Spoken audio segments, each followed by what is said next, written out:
Salut et bienvenue dans la Slasher Séance. Celui-ci étant mon premier épisode, avant de commencer, je vais vous en expliquer le concept. Premièrement, je vous raconte l'histoire du film, sans aucun spoil, bien entendu. Deuxièmement, je vous donne mon avis sur la réalisation, les trucages, l'ambiance, la musique, le système de narration. Enfin, vous voyez quoi. Troisièmement, je vous donnerai mon ressenti sur le jeu des acteurs. Quatrièmement, je mets une note sur 20 de la façon la plus objective possible. C'est-à-dire que cette note ne correspondra pas toujours à mes sentiments personnels vis-à-vis du film, mais bien à ce qu'il est censé être vis-à-vis des spectateurs intéressés. Et pour finir, pour ceux que les anecdotes personnelles pourraient intéresser, je raconterai mon vécu lié au film. Pour cette première émission, je me devais de critiquer mon premier film dont le tueur m'a littéralement possédé. Celui qui a donné naissance à mon goût prononcé pour les slashers et leurs tueurs légendaires. Enfin, c'est pas le cas de tous les slashers. Il s'agit de... Le fantôme de Jack l'Éventreur. Enfin, c'est le premier titre sous lequel je l'ai connu en 1990, avant qu'il ne devienne le retour de Jack l'Éventreur 1 ou 2 ans après. Tout comme sa version originale où il a eu carrément 3 titres. Bridge Across Time, Terror at London Bridge et Arizona Reaper.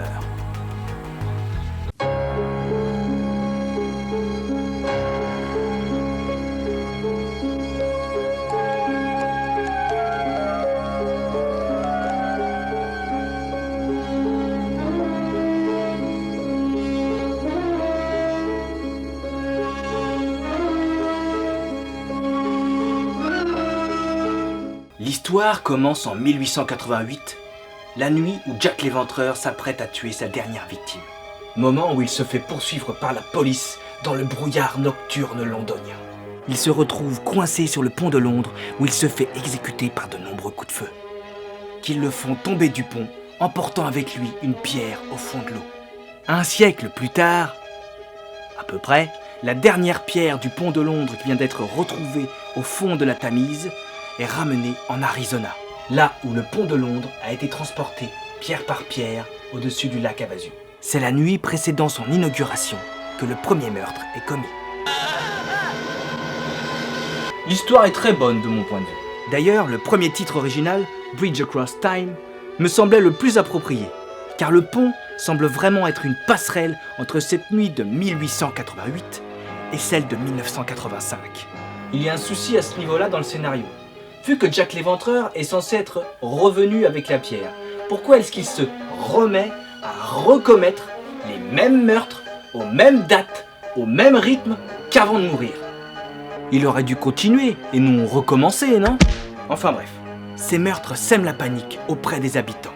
Et c'est l'inspecteur Gregory qui mène l'enquête. La réalisation de Swakhammer est somme toute très scolaire. En même temps, c'est qu'un téléfilm.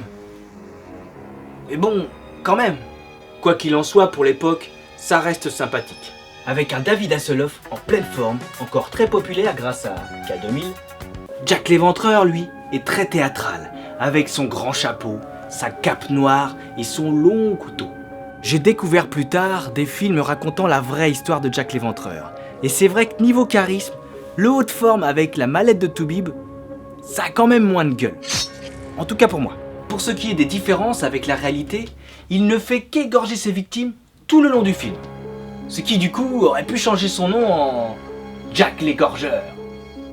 Mais bon, l'ambiance du film, ainsi que sa qualité générale, doit tout à sa bande originale qui est tout simplement splendide. Son compositeur n'est autre que Lalo Schifrin. Il est d'ailleurs tellement bon qu'on se demande ce qu'un compositeur de sa trempe fait dans un petit téléfilm sans prétention. Il a composé entre autres la bande originale de L'Inspecteur Harry, Opération Dragon, Les 2 Missions Impossibles, Les 3 Rush Hour, et pour la télé, carrément Mission Impossible et Starsky Hutch. Une très grosse pointure donc, qui était sans doute pote avec l'un des participants au film. Sinon je vois pas ce qu'il fait là. L'histoire avance simplement, d'une façon plus ou moins crédible, et les trucages sont tellement minimalistes que c'est vraiment difficile de les juger. Le film mise plus sur son ambiance et son intrigue que sur ses effets graphiques, ce qui en fait un film policier, et non un slasher ou même un film d'épouvante. Mais bon, peu importe, il n'en reste pas moins le premier tueur en série de cinéma qui m'a fasciné. De cinéma, mais qui a existé, et ça, c'est encore mieux. Les acteurs sonnent juste, ni trop, ni pas assez. David Hasselhoff tient bien son rôle de flic désabusé avec ses traumatismes. Stephanie Kramer et Randolph Mantooth performent juste. Adrienne Barbeau est crédible. Vous savez quoi? C'est l'ex-femme du plus grand réalisateur de films d'horreur de tous les temps. J'ai nommé John Carpenter. Davis Fox Brenton joue la tête à claque, voire même un coup de coude. Il a vraiment les mimiques du connard fini. Autrement dit, il joue très bien. Paul Rossili, quant à lui, joue d'une façon très sobre. Peut-être trop pour le coup. En gros, ce n'est pas sur le jeu d'acteur que le film peut gagner ou perdre des points. Pour résumer, grâce à son histoire bien pensée sur le fond, à son ambiance musicale magistrale, le film est agréable à regarder. Il y a bien quelques longueurs par-ci par-là, mais rien de foncièrement gênant. Pour moi, il mérite quand même un bon 12 sur 20. Et bien plus si je me fie à ce qu'il représente pour moi, mais bon. J'ai enregistré ce film pour mon père ou ma mère la veille des vacances de Noël 1990. Et c'est en voulant vérifier que l'enregistrement avait bien été fait correctement du début à la fin que je suis resté scotché devant grâce à sa première scène qui est, à mon avis, la meilleure du film. La résurrection de Jack l'Éventreur. C'est aussi à cette époque que j'ai eu accès pour la première fois à un caméscope. Oui, avant je n'avais pu utiliser qu'une grosse caméra reliée à un magnétoscope pour pouvoir enregistrer. J'ai donc enregistré la musique du film avec un post-cassette en le posant près du haut-parleur de la télé et je l'ai utilisé pour faire mon premier film de tueur que voici. Jack l'Éventreur.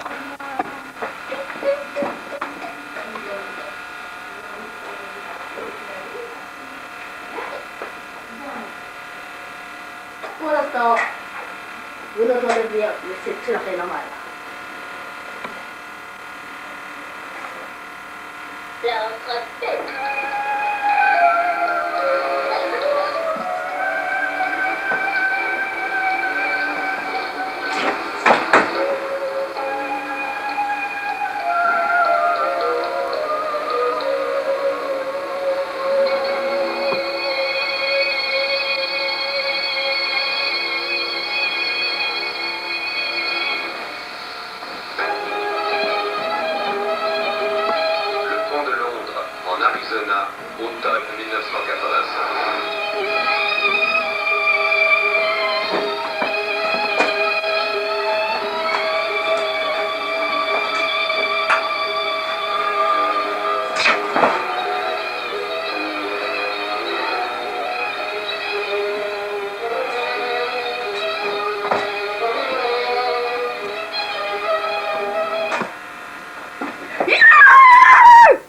Voilà, la séance est terminée. J'espère qu'elle vous a plu.